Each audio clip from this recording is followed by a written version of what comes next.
그럼 지금 시대는 어떠한 것도 확실할 수는 없는 시대, 어떠한 것에 확신도 가질 수 없는 시대를 살아가고 있습니다.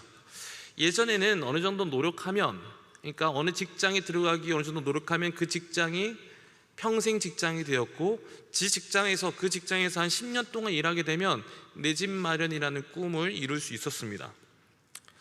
굉장히 먼 이야기 같은데 그렇게 먼 이야기는 아닙니다. 90년대 후반까지만 해도 실제로 그러한 삶의 모습들이 있어 왔고 그렇게 살아왔습니다.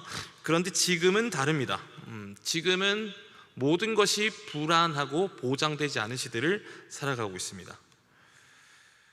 전쟁과 경제 위기가 아주 이제는 일상이 되었습니다. 여러분, 전쟁이 일어났다는 이야기 이제는 크게 놀랍지 않은 시대를 살아가고 있습니다. 그리고 기술도 엄청나게 발전하고 있지만 기술이 발전하면 발전할수록 오히려 우리 인간의 포지션, 우리의 먹고 사는 문제에 위협이 되고 실제로는 우리의 생존까지, 생명까지 위협받는 시대를, 고도로 발전된 시대 가운데 우리는 두려움을 느끼고 살아가고 있습니다. 그래서 이런 시대를 반영해주는 사회적 현상이 이전부터 많이 등장하고 있었는데 엔잡러가 등장하게 되었습니다. 제가 실제로 알고 있던 청년은 포잡러가 되었습니다. 4개의 직업을 가지고 있었습니다. 학생이란 직분까지 포함하면 5개가 되는 거죠. 학생인데 2개의 알바와 2개의 풀타임 일을 하고 공부까지 했습니다. 어떻게 그런 일이 가능할까? 그 친구의 삶을 보면 정말 잠은 잘 수 있을까? 걱정투성이었는데 지금 우리 야베스 청년 중에서도 투잡, 쓰리잡 치는 친구들이 있다는 걸 듣고 마음이 많이 아픕니다. 근데 왜 이렇게 엔잡러들이 등장하게 됐을까요? 단순히 이제 안정을 넘어서 생존을 위한 선택을 하기 위해 여러 직업을 선택하기도 한다는 거죠. 그러니까 미래를 위한 계획을 세우기 위해서 하는 사람들도 있겠지만 지금 이 순간, 오늘 하루, 이번 달 살기 위해 이 직업, 저 직업을 취득하는 일들이 일어나고 있고 지금 이런 현상들은 전 세계적으로 일어나고 있습니다. 엔잡러들이요. 오늘 우리가 읽은 본문, 오늘 본문에 나타나는 이 초대교회, 그리고 흩어져 있는 초대교회 성도들, 소아시아 지역으로 흩어진 성도들에게 베드로는 지금 편지를 쓰고 있는데 그들이 살고 있었던 모습들도 불안하기는 마찬가지였습니다. 지금의 삶의 모습과 결은 달랐지만 불안함이 가득한 시대적 배경을 살고 있었던 거예요. 어떤 상황이었냐면 시대적 상황으로는 그때 당시 로마 제국이 전 세계에 패권을 쥐고 있었습니다. 그러니까 무엇을 강요하게 됐냐면 우리 로마의 황제를 신으로 추앙하고 그 황제를 숭배하라고 하는 황제 숭배 사상이 강요가 되었습니다. 그런데 이걸 지키지 않으면 사회적으로 경제적으로 불이익을 당하기도 했습니다. 당시에는 이 트레이드 길드라고 하는 일이 있었는데 그게 뭐냐면 오늘날로 치면 협동조합 같은 겁니다. 이 일을 위해 같이 모여서 조합원이 되어야만 이 일을 할 수 있는 것. 그때 당시에는 이 트레이드 길드가 일반적인 문화였다라는 거예요. 그래서 반드시 그 길드 안에 들어가기 위해서는 황제 숭배와 함께 모든 직업마다 수호하는 수호신들이 등장했습니다. 대장장이는 불의 신을 숭배했어야 됐고요. 상인의 신이라는 신이 따로 있었고 배 타는 사람은 어떤 신을 섬겼을까요? 그래요, 네. 바다의 신을 섬겼습니다. 바다의 신 누굽니까? 어떻게 그런 걸 알아요, 그죠? 네. 이 모든 것들이 직업의 협동조합을 통해서 같이 재물을 모으고 제사를 드리고 음식을 나눠 먹고 각 신에게 감사의 의식을 모든 직업마다 다 따로 함께 했었다라는 거예요. 이걸 거부하게 되면 협동조합 길드에서 탈퇴하게 되고요. 탈퇴하게 되면 앞으로 이 일을 못하게 되는 것뿐만 아니라 이 사람은 우리의 신을 거절하고 있어, 결국에는 이 모든 것 가운데 또 있는 우리의 황제도 거부하고 있어 라고 하며 황제를 거부하는 것으로 간주되어서 소위 말해 기독교인들, 예수를 주로 섬기는 사람들은 예수처럼 십자가형에 처해서 죽임을 당하는 일, 또 화형당하는 일, 그리고 맹수에게 던져서 뜯겨 잡아먹히는 일들이 행해졌다라는 거예요. 뭘 거절하면은요, 당시의 문화, 당시 신들의 절하고 경배하는 일을 거절하면은요. 그러니까 당시의 신, 거절하면 직업만 잃는 것이 아니라 가족, 생명까지 잃어버리는 일들이 허다했습니다. 오늘 우리의 삶에도 신이 된 존재들이 참 많이 있습니다. 지금은 절대적으로 돈이 신이 되는 시대를 살아가고 있죠. 돈이 신이 되었습니다. 성공과 안정이라는 신도 만만치 않습니다. 하나님보다 더 높은 자리에 우리의 일상을 신의 자리에 차지하고 있습니다. 근데 이러한 것들이 우리의 삶에 안정을 주고 답을 주는 것 같지만 여전히 우리 마음속에는 질문이라는 게 생깁니다. 우리는 돈을 쫓아가는 사람들도 돈을 쫓아가다가, 명예를 쫓아가는 사람들도 명예를 쫓다가 자꾸 질문하게 됩니다. 어떤 질문을 하게 되냐면, 내 인생이 이렇게 살아도 괜찮을까? 내 인생이 이렇게 살아도 괜찮을까? 이 영적인 불안함을 지울 수가 없습니다. 왜냐하면 돈도, 성공도, 명예도, 권력도, 쾌락도 우리 모든 인간들이 경험하게 될, 모든 인류가 경험하게 될 죽음에 대해서는 답을 주고 있지 못하기 때문이고, 죽음을 해결할 수 있는 능력이 없기 때문입니다. 자, 바로 이 지점 속에서 성경은 말하고 있습니다. 자, 베드로는 이러한 고난 가운데 있는 성도들, 소아시아로 흩어져 있는 성도들을 향해, 믿음의 동역자들을 향해 이 환경이 쉽지 않지, 어렵지, 먹고 사는 거 쉽지 않지, 예수를 믿는 거 참 어려운 일이지 라고 하는 환경에 대한 이야기를 하기보다 무엇을 먼저 얘기하고 있냐면 부활에 대해서 먼저 이야기하고 있으며 우리는 주목해야 됩니다. 부활을 먼저 선포하고 있습니다. 고난에 대한 위로, 예수 믿다가 죽었다라고 한 너희 동역자에 대한 얘기 들었고, 가족에 대한 얘기 들었고, 너희 남편, 아내, 자녀에 대한 얘기 들었어, 그러니까 위로하기, 이런 이야기부터 하는 것이 아니라 기독교 역사의 핵심이 되시는 예수님의 부활을 먼저 이야기해 줍니다. 3절을 볼까요? 우리 주 예수 그리스도의 아버지 하나님을 찬송하리로다. 그의 많으신 긍휼대로 예수 그리스도를 죽은 자 가운데서 부활하게 하심으로 말미암아 우리를 거듭나게 하사 산 소망이 있게 하시며. 당시 소아시아로 흩어져 있는 성도들에게는 위로가 더 필요했을 텐데, 이 상황을 타개할 수 있는 어떤 해결 방안이 더 필요했을 텐데, 베드로는 부활의 주 예수 그리스도를 얘기하고 그 주님이 우리의 산 소망이 되었다는 것을 먼저 선포해주고 있습니다. 이건 중요한 순서입니다. 그리스도인들에게 가장 중요한 것은 십자가에서 죽음 당하신 예수 그리스도가 부활하셨다는 것을 알려주는 것이 우선순위가 되어져야 됩니다. 믿으십니까? 여러분, 그래서 우리는 복음을 전할 때도 하나님이 어떤 분이신지, 우리는 어떠한 존재인지, 그러한 우리의 존재를 위해 예수님이 무슨 일을 하셨는지를 얘기를 할 때 어디에 힘을 많이 실어야 되냐면, 모든 표현의, 복음의 표현들의 힘을 다 많이 실어야 되지만, 특별히 우리가 기쁨으로 선포해야 되는 부분이 어떤 부분이요? 예수님이 우리의 죄를 대신해 십자가에 달려 죽으셨습니다. 그래서 우리의 죄에 대한 책임을 예수님의 피값으로 대신 져 주셨습니다. 기쁘시죠? 그래서 여러분들은 뭘 느낄 필요가 없게 됐어요? 죄책감을 느낄 필요가 없게 됐다는 겁니다. 여러분들은 죄를 해결하신 능력이 없기 때문에 예수님이 죄의 문제를 대신 그의 죽음으로 해결해 주셨습니다. 이거 기쁜 소식 아닙니까? 근데 이 다음에 뭘 이야기해야 돼요? 그런데 그가 죽은 지 며칠 만에 뭐 하셨다라고 우리는 얘기할 때 기뻐 얘기해야 돼요? 죽으신 지 3일 만에 부활하셔서 하늘로 올라가셨습니다. 다시 오실 것을 약속하셨습니다. 여러분, 우리는 이거 기쁨으로 얘기해야 된다는 거예요. 베드로는 부활의 주님의 이름부터 먼저 선포하고 있습니다. 여러분, 고린도전서 15장 20절을 보셔도 예수님이 부활의 첫 열매가 되셨음을 성경은 계속해서 반복해서 알려줍니다. 성경은 계속해서 예수의 부활에 대해서 쉬지 않고 말하고 있습니다. 근데 부활의 첫 열매라고 얘기했어요. 첫 열매는 뭘 보장하는 걸까요? 열매가 처음 열리면 그 다음도 뭐가 열리는 거예요? 열매 줄줄이 사탕이라는 거예요. 첫 열매가 열렸다는 건 성공했다는 겁니다. 뭐가요? 예수 그리스도가 부활하셨다면 우리도 부활할 것이라는 것이 예수님의 첫 부활을 통해 신호탄으로 알려졌다는 거예요.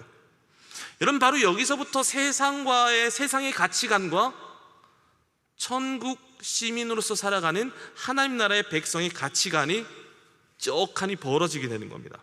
여러분, 세상에서의 죽음은 뭘까요? 끝입니다.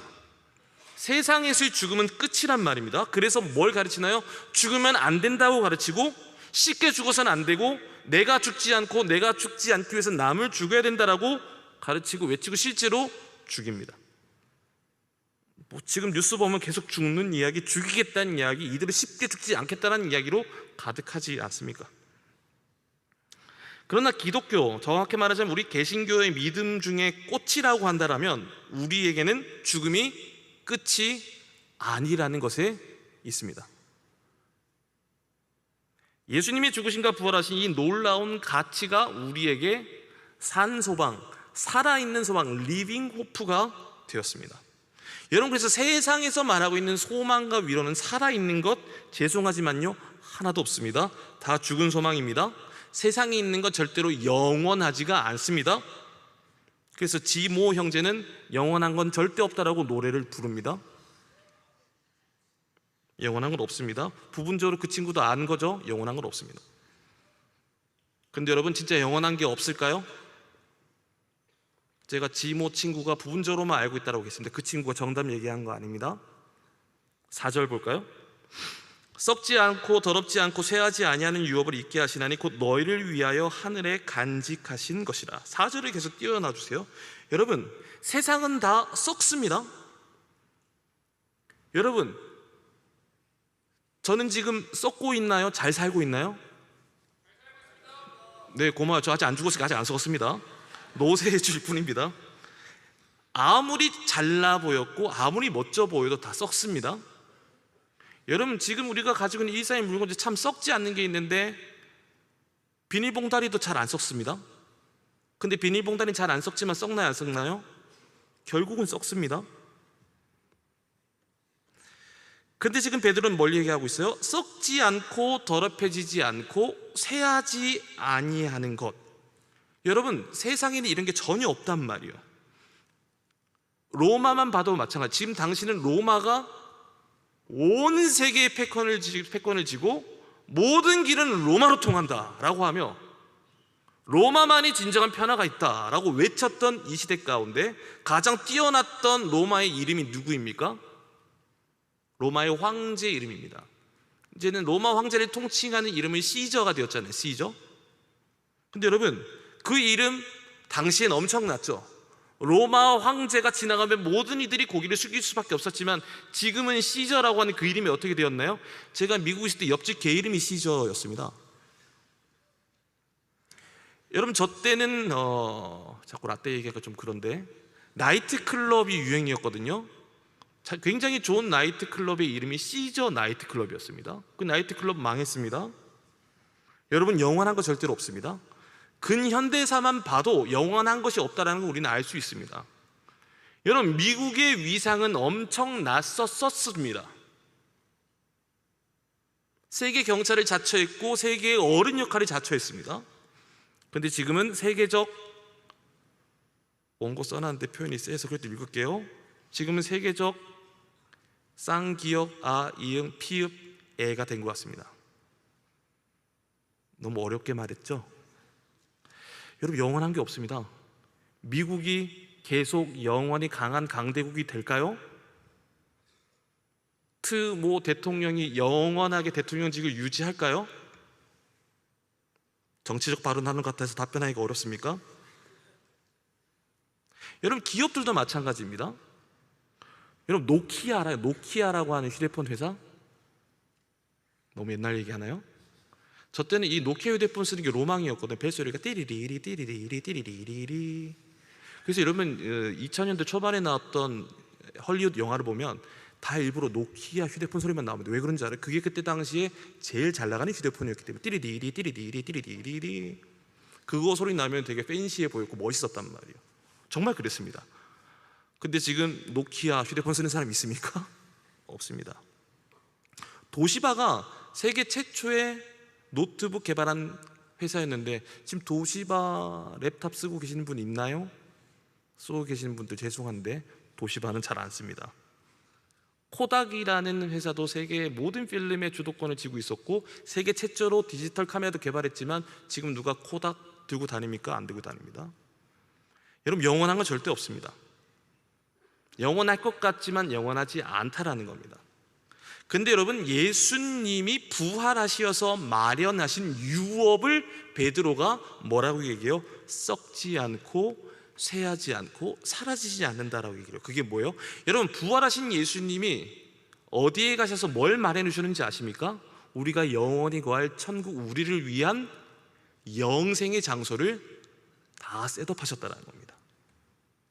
여러분, 썩지 않는다라는 건 파괴되지 않는다라는 거고요, 더럽혀지지 않는다라는 건 완전한 거룩함이라는 겁니다. 그리고 쇠하지 않는다라고 하는 4절에서의 표현은 영광 자체가 사라지지 않는다라는 거죠. 그러니까 지금 베드로가 이야기하고 있고 부활하신 예수님이 마련하신 것은 이 땅의 피조 세계가 감히 흉내낼 수도 없고 모조품으로 만들어낼 수도 없는 땅의 것이 아니라 바로 영원한 하늘에 있는 하나님 나라를 우리에게 주신다라고 말씀해 주고 있습니다. 근데 여러분, 이 하나님 나라를 누가 소유하고 계시냐면 4절 말씀 다시 비춰주시면 곧 너희를 위하여 하늘에 간직하신 것이라. 곧 너희를 위하여 하늘에 간직하신 것이라. 자, 뭐냐면요, 하나님이 이 나라를 직접 만드셨고 직접 관리하시고 직접 킵하고 직접 보호해주고 계신다라는 거예요. 그러니까 여러분, 하나님 나라 누가 들어가서 침범하고 빼앗을 수 있어요, 없어요? 우리가 들어갈 하나님 나라를 하나님이 꽉 쥐고 계신다는 거예요. 이거 나 너네 들어오게 하려고 만든 거야. 여러분, 이건 놀라운 거예요. 하나님께서 천지를 창조하실 때 에덴 동산에 사람을 두시면서 뭐라고 얘기했어요? 이 땅의 모든 것들을 정복하고 다스려라, 생육하고 번성하고 충만하라. 이 세 가지의 명령은 모든 이 땅의 피조물들 생명들이 다 주셨는데 사람에게만 두 가지를 더 주셨어요. 정복하고 다스려. 그건 무슨 의미일까요? 여러분, 정복하고 다스릴 권한은 누구에게 어울리는 권한입니까?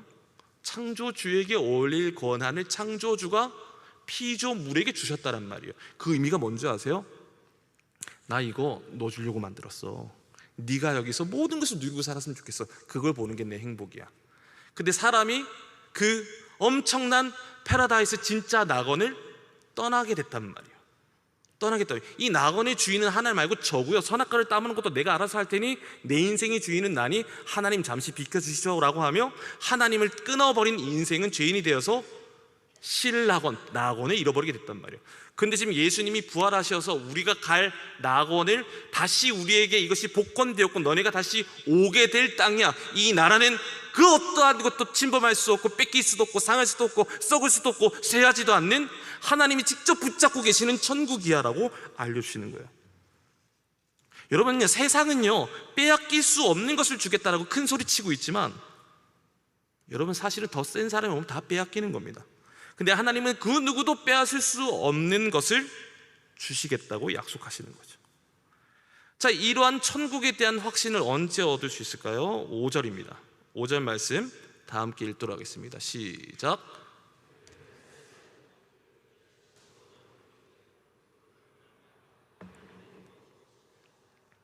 아멘. 5절을 계속 좀 띄워놔 주세요. 여러분, 이 말씀을 보시게 되면 여러분, 우리는 이제 기독교, 더 좁게 표현하자면 개신교, 우리는 그 안에서 더 정확하게 표현하자면 개혁주의 신학을 믿고 있는 장로교회 합동측 교단입니다. 개혁주의 신학은 구원은 한순간으로 끝나는 것이 아니라 세 단계의 구원이 있다고 말합니다. 첫 번째가 뭐냐면 이미 시작된 구원, 칭의입니다. justification, 의롭다함을 얻게 된 거예요. 믿음으로 말미암아 예수 그리스도께서 우리에게 주신 그 믿음으로 말미암아 우리는 그리스도로 의로 옷을 입게 된 거예요. 우리 안엔 그러나 여전히 죄된 성향이 있기 때문에 죄의 영향력이 남겨져 있기 때문에 그리스도의 의를 옷을 입어도 계속 죄를 짓는 참 불편한 삶을 살아가는 거죠. 근데 그러한 이들에게 하나님께서 허락하시는 또 구원의 모습은 무엇이었냐면 바로 성화가 있다라는 겁니다. sanctification이라고 합니다. 예수 그리스도를 닮아가는, 지금 진행되어지고 있는 구원의 모습이라는 거죠. 그리고 마지막 날 예수님 다시 오실 때 임하게 될 완전히 완벽하게 이루어진 구원, 그것이 뭐냐면 영화 글로리피케이션입니다. 쉽게 설명하자면 칭의는, 여러분, 우리는 누구의 자녀가 됐다라는 걸 옷을 입혀주신 겁니까? 진짜 왕 대신 하나님의 자녀로가 됐다라고 옷을 입게 된 사건이란 말이에요. 그러니까 왕의 자녀로 입양된 것이 칭의입니다. 자, 그리고 성화는 뭘까요? 왕의 자녀이니까 우리는 뭡니까? 왕의 자녀는 뭐죠? 예? 왕의 아들을 뭐라고 얘기를 합니까? 제 아버지가 왕이라고 칩시다. 저는 뭡니까? 인정하기 싫어요. 왕자예요. 자매들은 뭐예요? 왕자, 왕녀입니까? 공주예요.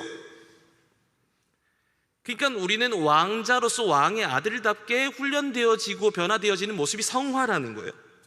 자, 그럼 영화는 뭘까요? 완전히 변화되어서 왕의 영화를 함께 누리는 것이 영화라는 겁니다. 그래서 5절에서 말하고 있는 너희는 말세에 나타나기로 예배하신 구원은, 그 구원이 예수님의 재림의 때를 말세라고 이야기하는데, 바로 그때 우리에게 예배하신 구원이 뭐예요? 우리도 완전히 변화되는 거예요. 어떻게 해요? 우리의 육체도 예수님처럼 함께 부활하여서 완전히 새롭게 변화된 영광의 상태, 바로 그것이 우리에게 예비되어져 있음을 알려주는 겁니다. 이걸 기대하고 사는 게 지금 베드로는 뭐라고 얘기했어요? 믿음이라고 얘기하고 있어요.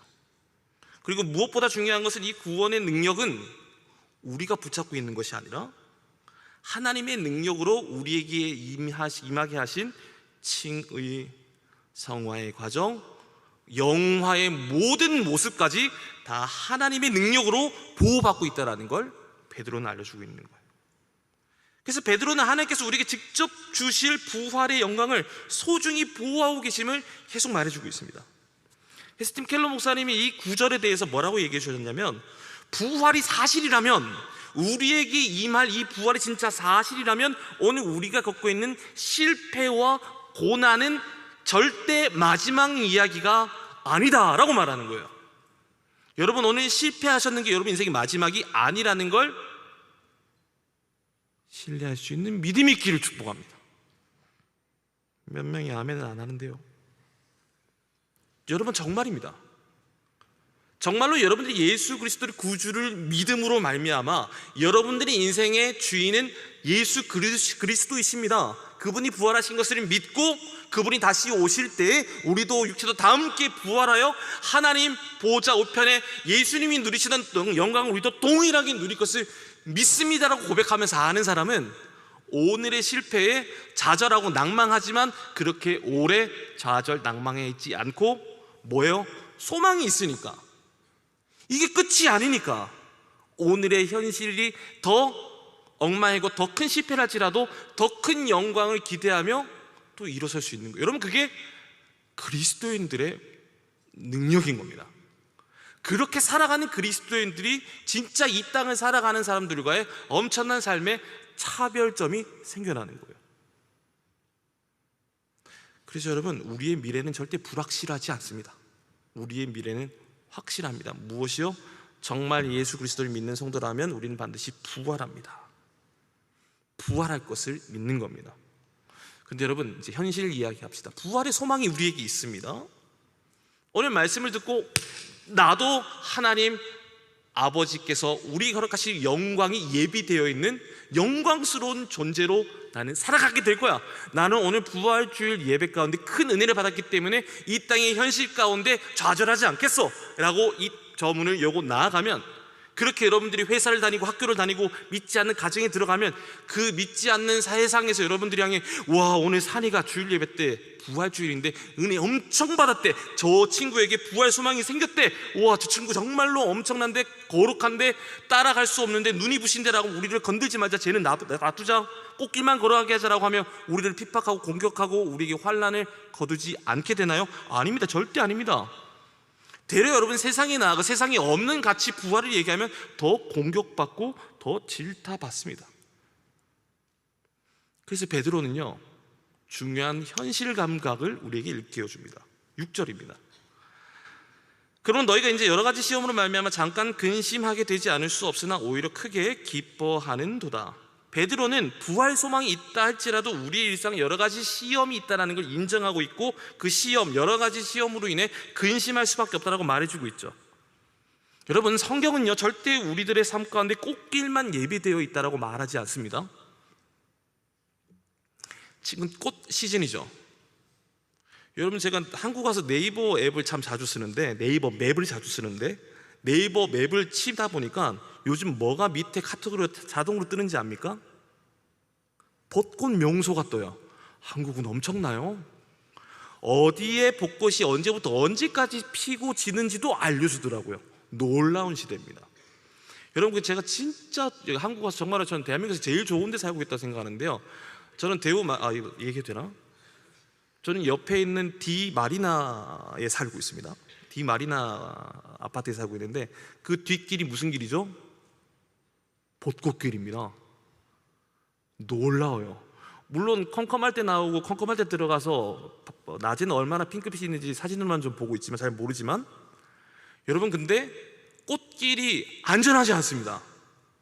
제가 여러분 꽃길 만끽하며 하늘 보고 운전하다가는 인터내셔널 액시던트가 엄청 많이 일어납니다. 중국인, 베트남 사람, 독일 사람.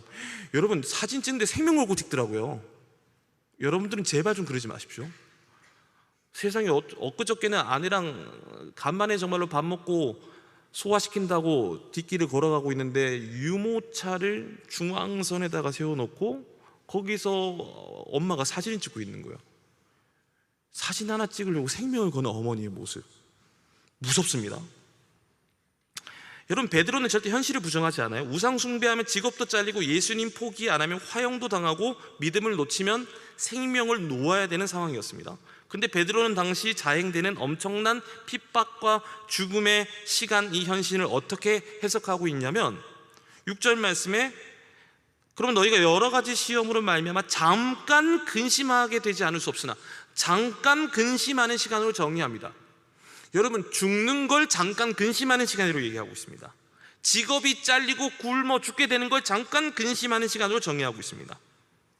여러분, 어떻게 여러 가지 시험이 찾아오고 죽음까지도 당할 수 있는 시간을 잠깐 근심하는 시간이라고 말할 수 있을까요? 베드로가 알고 있었던 건 이 시간에 상대적 개념이 존재한다는 걸 깨달았던 거예요.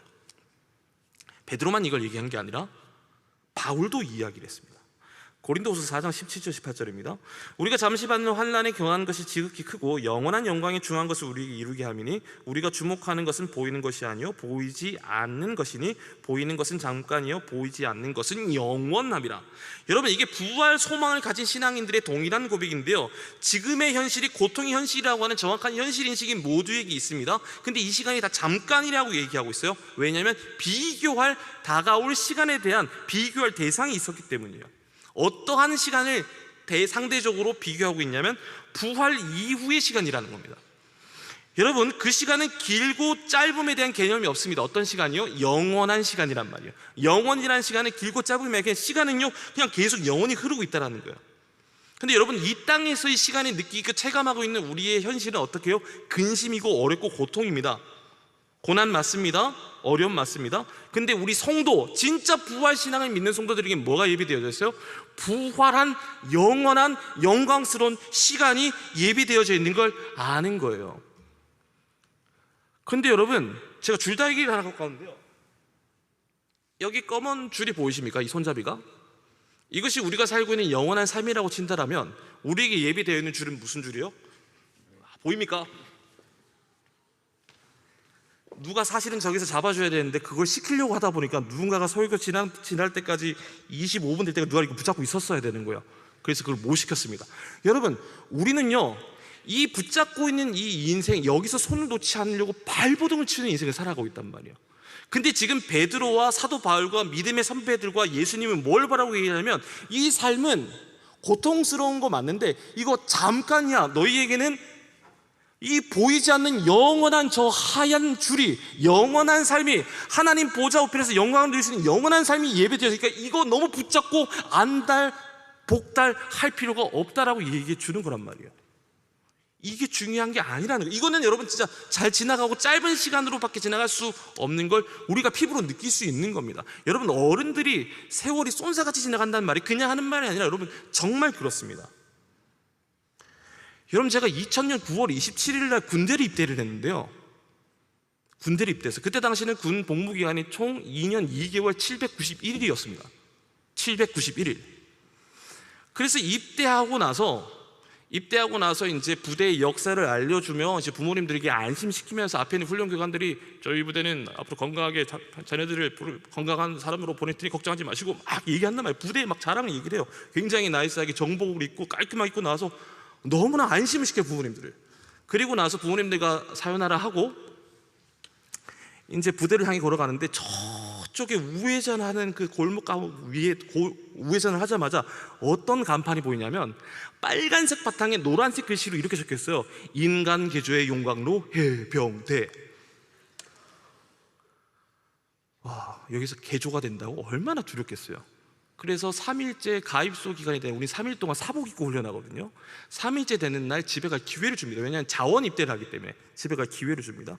그래서 3일째 되는 날 훈련 대장이 나와서 이렇게 합니다. 군생활은 총 791일이야. 지금 며칠 지났지? 3일 지났습니다. 며칠 남았나? 788일 남았습니다. 앞으로 788일은 지난 3일보다 더 힘들 것이야. 집에 갈 사람 고수. 여러분, 수십 명이 손듭니다. 근데 친구랑 싸우다가 타이밍 놓쳐 손을 못 들었단 말이에요. 저 진짜 집에 가려고 그랬어요. 전 정말 집에 가려고 그랬어요. 정말 집에 가려고, 야, 네가 지금 받아먹은 밥이 얼마고 지금 친구들 다 군대 갔는데 인사하고 갔는데 지금 손 들고 나가면 안 돼. 그런 타이밍을 놓친 거예요. 그때부터 하루하루를 셉니다. 그래서 국방부의 시계는 늦게 가는 거예요. 야솔저들 암소리. 근데 여러분, 제가 어저께 설교 준비해서 날짜를 세봤거든요. 제가 전역한 지 며칠이 지났냐면요, 군생활이 총 며칠이었더라고요? 791일인데 제가 전역한 지 오늘부로 8531일이나 지났습니다. 남의 이야기를 별로 와닿지 않아요? 여러분, 저 군대 시간이 그냥 잠깐 지나갔던 시간 같아요. 여러분, 오늘 우리가 겪고 있는 이 시간도 그럴 거라는 거예요. 그래서 베드로는 뭘 얘기하냐면, 오늘 삶이 힘든 건 많으시고 여러 가지의 시험으로 너네가 근심할 건 맞는데 이거 just a moment, 잠깐이라는 거예요.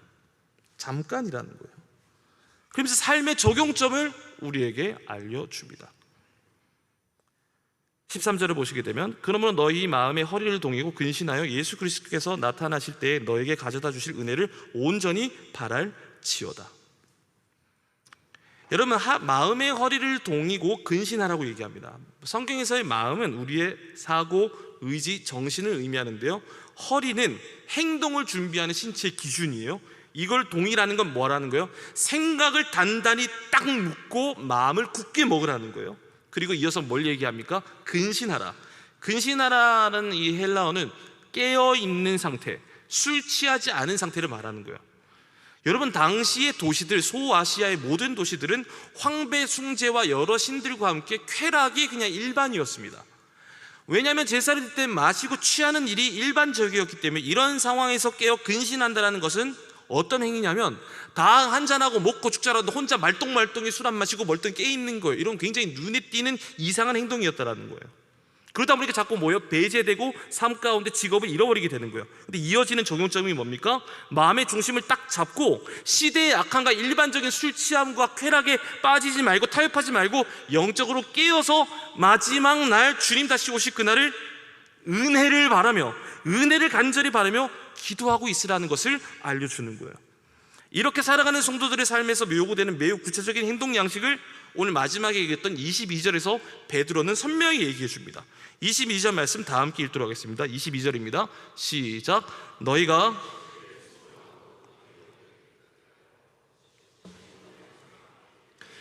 마음으로 뜨겁게 서로 사랑하라. 아멘. 여러분, 굉장히 놀라운 이야기입니다.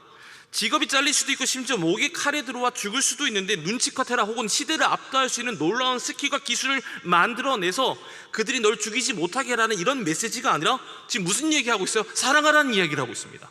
서로 사랑하라고 이야기하고 있습니다.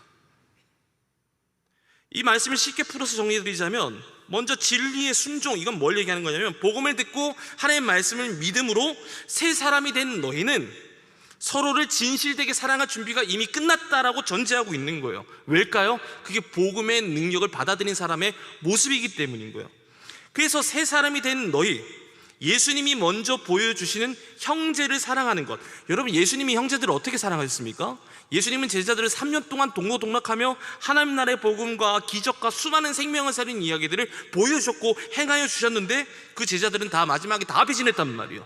근데 예수님은 그 배반한 제자들을 다 찾아가서 다시 그 형제를 사랑하는 모습을 온전히 보여주신 것이, 이게 여러분 이게 진짜 우정이란 말이에요. 그게 필레오의 사랑이란 말이에요.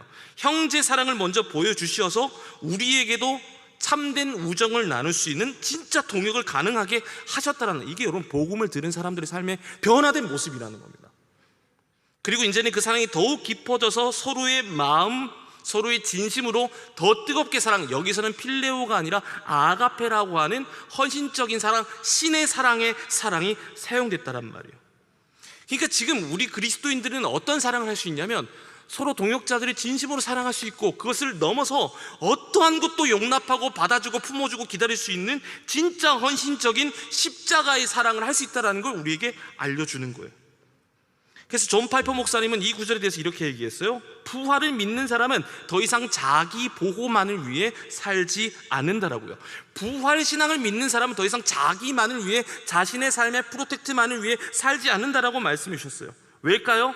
여러분, 우리에게는 실패가 죽음이 끝이 아니라 결국에는 부활할 것이며, 결국 우리는 가장 영광스러운 모습으로 회복될 것이기 때문에 지금 잠깐 손해를 보아도, 지금 잠깐 자존심이 상해도, 지금 잠시 내 삶이 무너졌다 할지라도 괜찮다라는 거예요. 왜요? 우리는 모든 것이 회복될 거니까요. 그래서 우리는 아무리 손해보고 아무리 저 사람이 나에게 욕을 하고 내 뒤에서 정죄하고 흉본다 할지라도 우리는 뭐 할 수 있는 거예요? 사랑할 수 있는 거예요. 그래서 C.S. 루이스는요, 부활 소망을 가지고 갈 천국에 대해서 뭐라고 얘기했냐면, 천국 소망을 가지고 사는 사람은 사랑으로 가득한 삶을 산다. 천국은 사랑의 나라다. 천국은 사랑의 나라다라고 말해줬어요. 근데 여러분, 오늘 세상은 어떠합니까? 뜨겁게 사랑이 아니라 뜨겁게 전쟁합니다. 거짓이 없이 사랑하는 게 아니라 위성으로 사랑하고 있습니다. 왜 그런 줄 알아요? 진리에 먼저 순종한 경험이 없기 때문입니다. 다시 말해, 우리는 먼저 뜨겁게 사랑해 주신 주님의 사랑을 스스로 계속 거부하고 있기 때문에 그렇다라는 겁니다. 여러분, 요즘은 포스트 모더니즘 시대를 지나서 하이퍼 인디비주얼리즘의 시대를 살아가고 있습니다. 초개인주의를 살아가고 있습니다. 초개인주의의 핵심은, 포스트 모더니즘 때는 진리를 인정은 했습니다. 너의 진리, 나의 진리. I respect your life. 이건 뭐냐면 You have to respect my life too. 뭘 얘기하는 거예요? 너는 너대로 살고 나는 나대로 살자라는 거였는데, 요즘 초개인주의는요, 그런 대화, 상대방의 가치조차에 관심이 없는 거예요. 나만 보는 거예요. 그냥 나만 보고 있는 거예요. 나만 중요한 거예요. 그래서 여러분, 나만 바라보니까 대화가 없습니다. 건강한 협상과 서로를 이해하려고 하는 시도들도 사라져가고 있습니다. 일방적인 주장만 하고 상대방을 오해하게 되고, 이 과정이 반복되면 역시 저 사람이랑 말이 안 통해라고 하며, 이것들만 학심되다 보니까 나는 그냥 각계 내 길을 하며, 예배를 리셋하고 우리의 삶을 리셋해야 되는데 상대방의 불편한 관계만 리셋하고 모든 것을 혼자서 리셋하며 결국은 혼자 고립되어 외로이 죽어가는 시대가 이 시대의 정신이라는 거예요. 근데 여러분, 복음은, 우리가 믿고 있는 진리는 뭘 얘기하고 있습니까? 예수님 뭘 말씀하세요? 너희가 서로 사랑하라고, 너희가 서로 사랑하라고 얘기하고 있습니다. 가장 먼저는 공동체 안에서 사랑하라고 이야기하고 있습니다. 여러분, 세상력 공동체성에 강조를 하고 있지 않습니다. 내가 중요하기 때문이에요. 나랑 불편한 사람과는 선 긋고 떠나라고 얘기하고 있는 것이 이 시대 정신이란 말이에요. 근데 지금 성경 우리에게 뭘 얘기를 하고 있어요? 공동체 안에서 먼저 뜨겁게 사랑할 것을 이야기해주고 있습니다. 말씀을 맺고자 합니다. 그래서 우리는 지금 우리의 사랑을 잘 점검해 보아야 합니다. 우리도 사랑할 사람만 사랑합니다. 그리고 그 근거는 전부 우리의 마음, 우리의 감정만 기준이 되어져 있습니다. 초개인주의 시대의 핵심 가치가 내 감정에 솔직하라 이거든요. 얼마 전에 한 연예인이 정말 유명한 셀럽인데 나와서 이런 연설을 하는 거 들었어요? 어느 대학교 졸업식에서 연설하는 거 들었는데 이렇게 얘기를 합니다. 여러분, 어차피 우리는 위인들의 말 어차피 잘 듣고 지키지도 못할 거, 그냥 여러분들 마음의 소리에 집중하세요. 여러분들이 끌리는 것에 집중하고 여러분들이 끌리는 대로 살아가세요 라고 말합니다. 여러분, 이게 요즘 시대의 정신이란 말인데, 여러분, 이게 얼마나 위험합니까? 쿨해 보일지 모르지만 얼마나 위험한 말입니까? 여러분, 만약에 예수님이 마음대로 감정대로 끌리는 대로 십자가를 지셨다면 십자가 지시다가 내려오셨을 겁니다. 예수님도 제자들이 답답하셨을 겁니다. 그 제자들이 답답한 감정을 느낀 대로만 살고 계셨다는 부분이 이 성경을 가득 채우겠다면 얼마나 비극입니까? 근데 예수님도 답답하실 때가 있었습니다. 그러니까 제자들 보고 뭐라고 얘기했어요? 잠시도 깨어있지 못하느냐. 그런데 예수님은 그 감정을 그대로 갖고 가시지 않고 뭐 하세요? 끝까지 사랑하신단 말이에요. 베드로, 넌 어떻게 내 곁을 지키겠다고 하더니 나를 3번이나 부인하냐? 넌 내가 부활하면 내가 너 3번이나 죽일 거야. 너 관계 리셋이다. 예수님이 안 그러셨단 말이에요. 감정에 집중하면 얼마나 위험합니까? 그렇게 생각하는 분이 여기서 구원받을 사람 아무도 없습니다. 근데 예수님은 감정에 집중한 것이 아니라 하나님의 말씀, 그분의 언약, 부활할 것이라는 그 말씀에 집중하시고 그 말씀을 이루셨단 말이에요. 여러분, 우리도 뭘 따르고 있는지를 잘 봐야 됩니다. 우리 안에 부활하신 산소망 되신 예수 그리스도가 우리 안에 계시고 그분이 우리에게 서로 사랑할 수 있는 능력을 허락해 주셨습니다. 지금 여러분 팬데믹 중에 제가 전에 있던 공동체에서 참 어려운 일이 겪어있는 청년들이 참 많았는데요, 그럼에도 불구하고 우리보다 더 어려운 사람들이 어디 있는지를 찾아보자고 권면하였고, 그래서 2군데 NGO 단체를 찾았습니다. 한 군데는 미국에 있는 중고등학생들 중에 고아, 엄마 아빠가 없는 그 학생들을 섬기는 단체가 있었고요, 또 한 군데는 전쟁 출신의 베테랑들이 직업을 회복하지 못해서 힘들게 노숙자로 지내고 있는 사람들을 초대해서 밥을 먹이고 직업 기술을 알려주는 일을 하는 NGO를 찾았습니다. 그래서 중고등학생을 섬기는 곳은 돈으로 섬겼고요, 그리고 베테랑을 섬기는 곳은 돈과 함께 몸이 가서 섬겼습니다. 그때 우리 안에 일방적으로 직장 해임을 당한 청년들이 제법 많았습니다. 그래서 그 청년들이 먼저 도와줘야 되는 거 아닌가라는 목소리가 많았지만 이걸 하나 알고 있었습니다. 그래도 우리는 저 일 그만두면 받는 거 뭐라고 얘기를 하죠? 실업급여를 받을 수 있잖아요. 그걸로 한두 달 버틸 수 있잖아요. 근데 이런 후원을 못 받으면 당장에 굶어 죽는 아이들이 있어요. 거기부터 도웁시다. 그래서 여러분, 딱 2주 모금 운동을 했는데 7,000불이 모였고요, 하나로 치면 지금 1,000만 원이 넘는 돈입니다. 청년들이 40명밖에 안 됐었습니다. 그래서 그때 그때 다시 도시에서 우리에게 상장 주고 난리도 아니었어요. 미국 교회도 이렇게 돕지 않아도 어떻게 한인교회 이렇게 도울 수 있는가? 여러분, 지금 우리는 수연호교회 청년 공동체 중에서 가장 어린 야베스 공동체, 대학생 공동체입니다. 직장인들도 있지만 다 사회 초년생들입니다. 그러한 우리가 지금 저희 공동체에서 샌미프리라고 하는 모금 운동을 시작했습니다. 오늘이 후원하는 마지막 날이라고 합니다.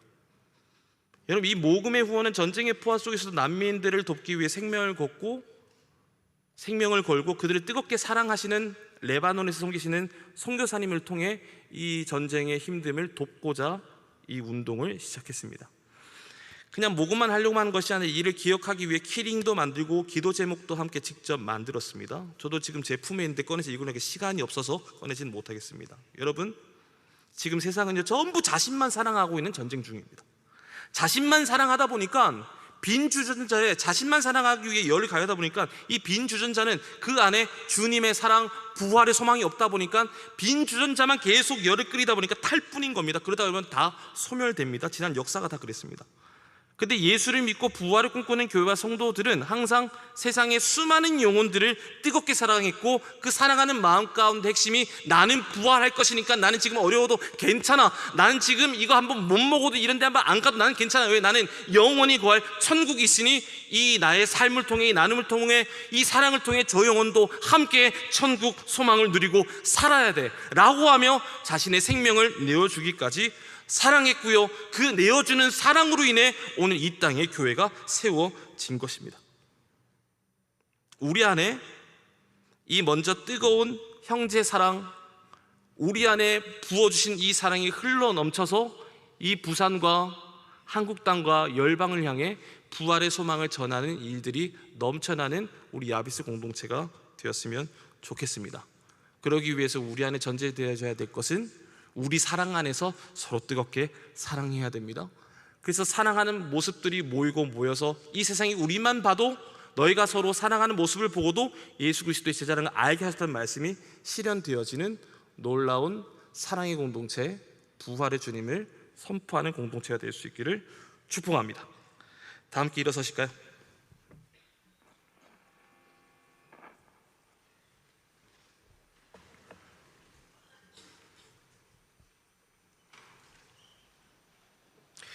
여러분, 저는 설교 준비하면서 계속 그것을 꿈꿨습니다. 어떻게 부활의 기쁨을 전할 수 있을까? 어떻게 부활의 기쁨을 전할 수 있을까?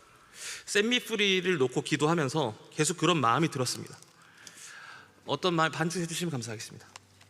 어떤 마음이 들었냐면, 모금하는 건 알겠고 부활 소망이 내게 있다는 건 아는데 이거 도대체 어떻게 하면 잘 나눠서 기쁘게 할 수 있을까? 그런데 정작 제 통장에 있는 계좌번호를 이체시키고 돈을 이체하면서 하나님 주신 선명한 마음 하나가 있어요. 아, 물질이 가니까 이 기도 제목이 눈에 더 들어오는구나. 아, 이 키링을 보니까 이걸 만들기 위해 얼마나 많은 동역자들이 헌신했는 거예요. 여러분, 이거 다 수작업이란 말이에요. 이거 만들기 위해서 지난 2주 동안 몇 명의 지체들이 엄청난 육체적 노동과 손가락 고통에 시달리며 이걸 만들었단 말이에요. 근데 그들이 기뻐 보였단 말이에요. 왜 그런 줄 아세요? 여기에 사랑이 들어가 있고 사랑을 전하기 위해 헌신하다 보니 본인의 시간, 체력, 심지어 물질까지 흘려보내는 게 안 아까워지는 걸 경험했다란 말이에요. 여러분, 설교도 마찬가지고 하나님 마음을 나누는 자리도 마찬가지입니다. 여러분, 우리가 사랑할 수 있는 존재는 아니지만 하나님이 우리에게 그 이웃 사랑, 뜨겁게 사랑할 수 있는 근거, 십자가의 사랑을 우리에게 주셨기 때문에 여러분, 그 근거가 우리가 서로를 뜨겁게 사랑할 수 있는 모든 이유가 됩니다.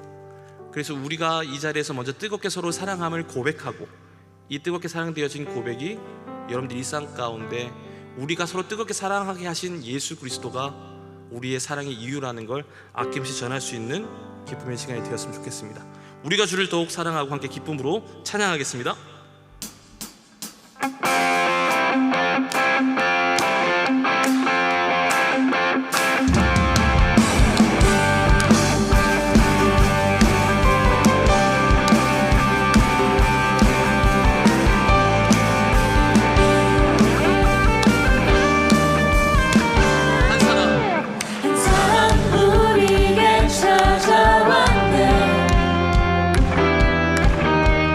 자기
시간 선명하게 기도하면 좋겠습니다.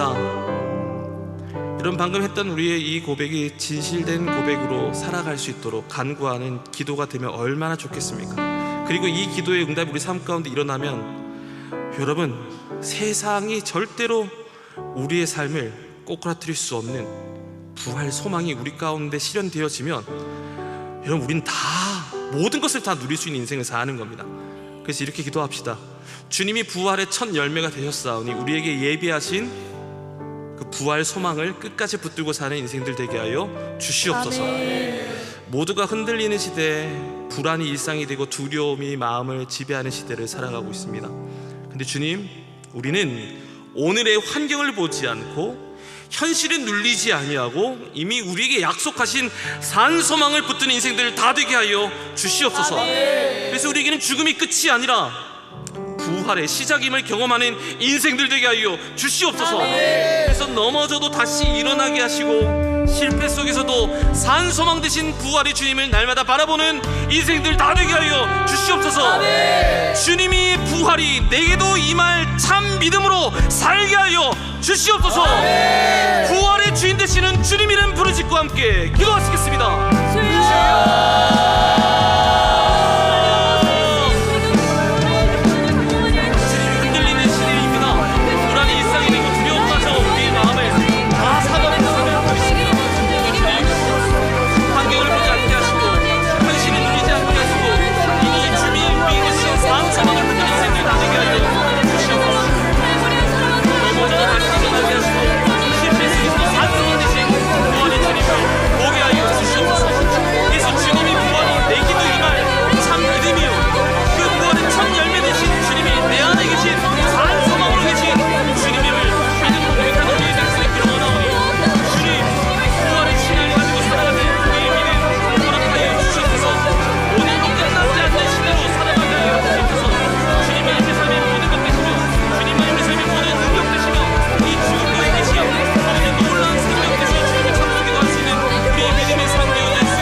성경은 오늘 우리가 살아가는 삶이 선명한 여러 가지 시험 받는 고난이라고 알려주고 있습니다. 근데 성경의 또 가르침은 고난에 눌리지 않고 이 시간 잠깐이면 지나갈 시간이니 마음의 허리를 동이고 깨어있으라라고 우리에게 권면하고 있습니다. 그래서 이렇게 기도합시다. 주님, 여러 가지 시험과 환난과 고난 속에서도 거룩을 놓치지 않게 하여 주시옵소서. 상황이 어려우면 쉽게 흔들리는 우리지만, 조금만 힘들어도 타협하고 무너졌던 우리지만, 그러나 주님, 이제는 더 이상 이 시대의 유혹과 환난과 시험과 이 시대의 유행 가운데 떠내려가고 휩쓸려가지 않게 하여 주시옵소서. 돈 앞에 주눅들지 않게 하시고 성공 앞에서 타협하지 않게 하여 주시옵소서. 사람들의 시선과 평가보다 하나님을 더욱더 경외하는 자들이 우리 되게 하여 주시옵소서. 그래서 이 땅의 시험 속에서도 거룩한 믿음을 지키게 하시고 고난 속에서도 거룩을 선택하게 하여 주시옵소서. 작은 선택 하나하나까지도 주님을 기쁘시게 하는 선택되어 주님의 기쁨 되는 삶 되게 하여 주시옵소서. 거룩의 능력 되시는 주님 이름 부르짖고 함께 기도하시겠습니다.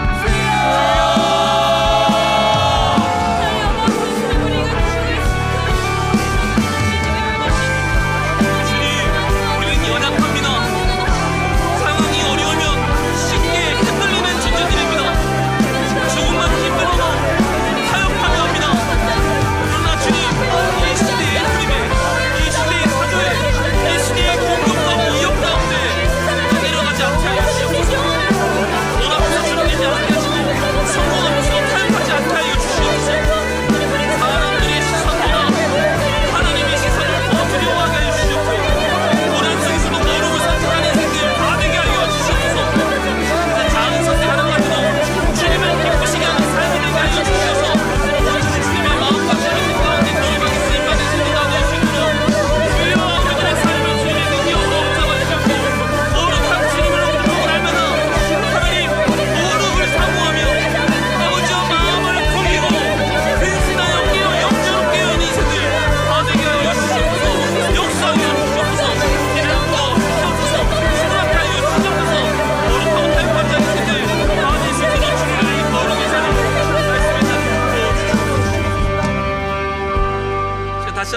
기도하실 때 주님, 우리 안에 식어졌던 사랑의 마음이 회복되길 원합니다. 아멘. 서로를 그저 그렇게 할 수 있는 만큼 사랑하는 넘어서 서로를 예수님처럼 뜨겁게 사랑하는 우리 되게 하여 주시옵소서.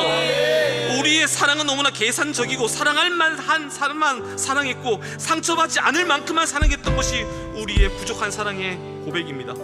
그러나 주님, 십자가의 그 뜨거운 사랑을 날마다 바라보는 십자가의 사랑 기억하게 하여 주시옵소서. 아멘. 끝까지 사랑하신 주님의 사랑, 조건 없이 내어주신 그 십자가의 사랑을 바라보게 하여 주시옵소서. 아멘. 그래서 그 사랑 앞에서, 그 십자가 앞에서 나를 향해 쏟아부어진 그 뜨거운 사랑이 나를 먼저 회복하게 하시고, 날 회복하게 하신 사랑으로 말미암아 우리 동역자들, 우리 공동체를 동일하게 사랑하게 하여 주시옵소서. 그 어떠한 상처와 오해가 있다 할지라도 그저 뜨겁게 사랑하는 우리 야베스 되게 하여 주시옵소서. 그래서 이 사랑이 우리가 흘려야 될 세상 가운데 우리에게 허락하신 이 뜨거운 사랑이 이 흘러가야 될 곳에 흘러가게 하여 주시옵소서. 샘미 프리로 흘러가게 하여 주시옵소서. 더욱더 많은 전쟁과 아픔 가운데 십자가의 소망을 붙잡고 부활의 사랑을 선포하며 이 소망 없는 세상 가운데 부활의 소망으로, 사랑으로 살아내는 우리 모든 야베스 다 되게 하여 주시옵소서. 주님 부르짖고 사랑으로 살겠노라 기도하겠습니다.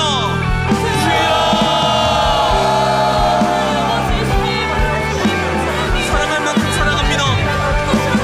계산적입니다. 이기적입니다. 편협합니다. 좁습니다. 얕습니다. 작습니다.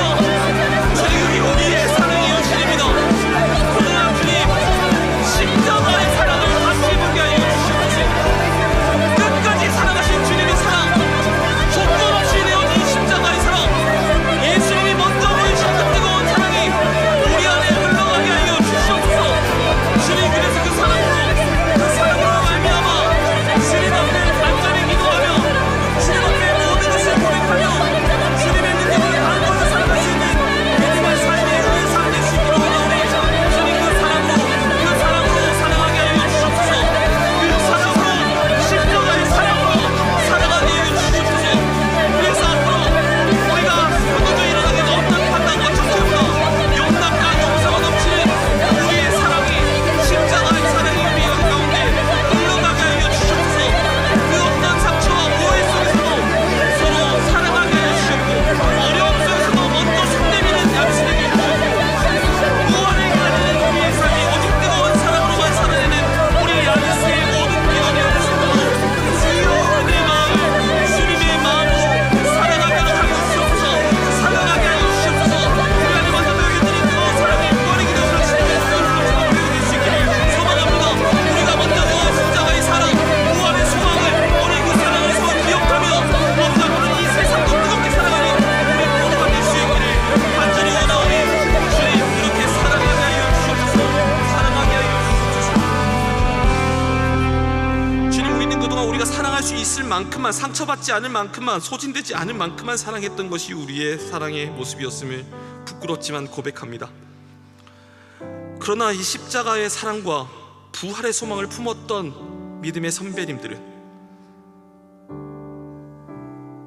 할 수 있는 만큼만 한 것이 아니라 더 주지 못해 안타까워했던 것이 그들의 사랑의 본이었습니다.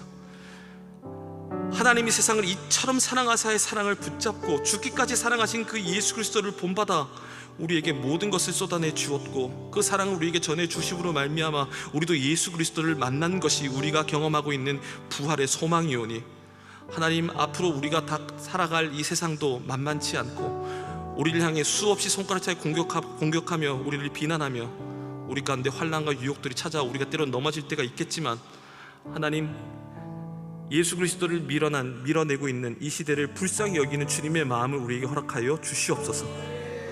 그래서 저들도 살아내야 되고 저들도 부활 소망을 누려야 된다라고 하는 주님의 마음으로 그 영혼들 바라보게 하여 주시어서 내 생각으로, 내 경험으로, 내가 줄 수 있는 감정과 내가 줄 수 있는 한계만으로 사랑하지 않게 하시고 이미 이 세상의 모든 사랑의 한계를 다 뛰어넘으신 죽기까지 사랑하시며 이 세상에 감히 기대하지 못했던 부활의 주님을 붙잡고 그분이 주시는 사랑으로 사랑하는 야베스 공동체 되게 하여 주시옵소서.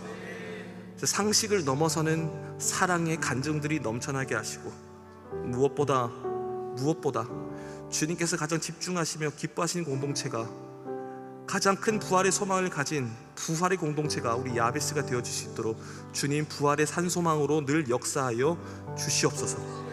그 소망으로 살아내게 하실 주님을 찬양합니다.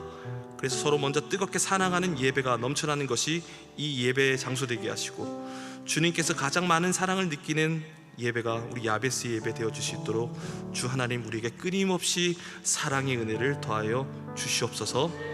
감사하며 이 모든 간구 우리의 부활의 첫 열매 되시며 산소망 되시는 우리 주 예수 그리스도 이름으로 기도합니다. 아멘. 이제는 우리 주 예수 그리스도의 은혜와 하나님 아버지의 놀라우신 사랑하심과 성령 하나님의 늘 함께하심이, 그저 그런 사랑이 아니라 어떤 상황 속에서도 자신의 모든 것을 내어주시는 십자가의 사랑을 본받아 서로 뜨겁게 사랑하는 말씀에 순종하여 주님, 우리도 주님처럼 뜨겁게 사랑하겠습니다. 부활할 날 그대를 그날만을 기대하며 하나님 예수님이 허락하신 사랑으로 사랑하겠습니다 라고 고백한, 그렇게 부활을 기대하며 사랑으로 살아가겠노라고 기다리기를 선포한 모든 청년들의 머리 위에, 만남 위에, 일터 위에, 학업 위에, 주님의 몸된 교회 위에 지금부터 영원토록 함께 있을지어다. 아멘.